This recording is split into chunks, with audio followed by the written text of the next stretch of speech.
naging pagkapanalo ko. At gusto ko, maranasan mo rin yon. Si Maita? Sasali sa Binibining Isla Pilipinas? Anong plano mo, Mami? Humanda sa akin yung Maita niyas.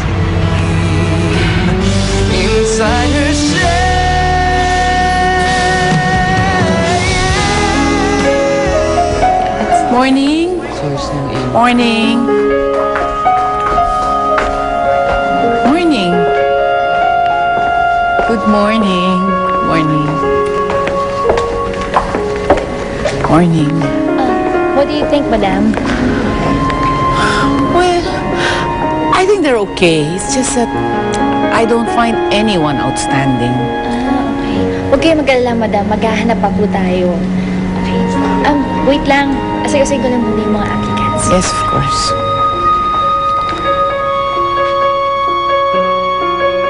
Hello? Mark? Yes, ma. Son, I think I've been too critical of your girlfriend. Anong ibig mo sabihin? Well, I think I've misjudged her. Hindi ko siya binigyan ng chance to be what she really is. So I was just thinking, maybe I would like to invite her for dinner tomorrow. Okay ka lang? May nakain ba kayo, ma? Son, just do what I say. Just invite her for dinner, okay? Okay. Madam, ready na po tayo para mamaya sa announcement of candidates ng isla. Good, good.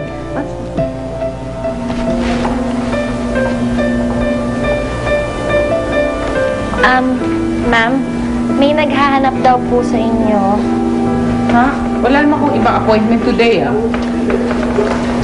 Kailangan ko pa bang mag-set ng appointment para makausap ka, Madam Yuri? Ida.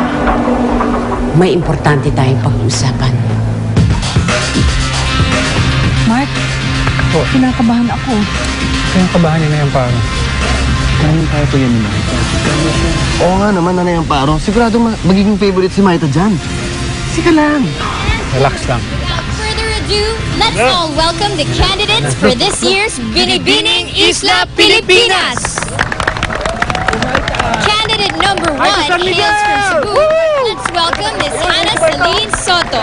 And candidate number 2 from Davao, Miss Anita Gutierrez.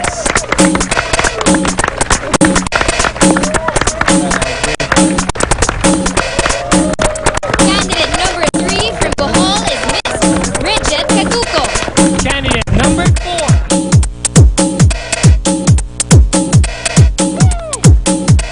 Let's give a round of applause to Miss Maita Santiago. Candidate number 10 from Batangas.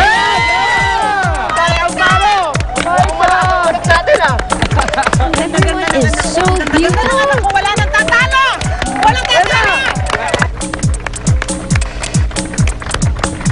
So ladies and gentlemen, ayan na po ang mga candidates natin for Binibining Isla Pilipinas.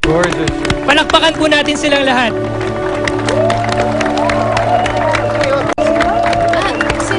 Ako, may exciting tayong development. Ano yun, Nox? May isa pang candidate na humabol. Let's all welcome candidate number 24 from Makati City, Miss Dorcas Rivas. Dorcas Rivas, ba't kasali siya dito? Wala naman siya noon. Umpisa. Bakit ngayon nandito siya? Pero Nanay Amparo, in fairness ha, sexy ang lola mo. Kali ko. Hindi, wala nang tatalo pa kay Maita. Nakagiging nga si Maita eh. Sexy. Girlfriend ko yan. Sabi ko nga, tatahimik ka lang ako. Dali, babalik ako ha. No! Where are you going? Ladies and gentlemen, ito na po yung buong list ng ating Binibining Isla Pilipinas. All right, these are the ladies. Let's give them a round of applause. Ladies and gentlemen, Binibining Isla Pilipinas 2011.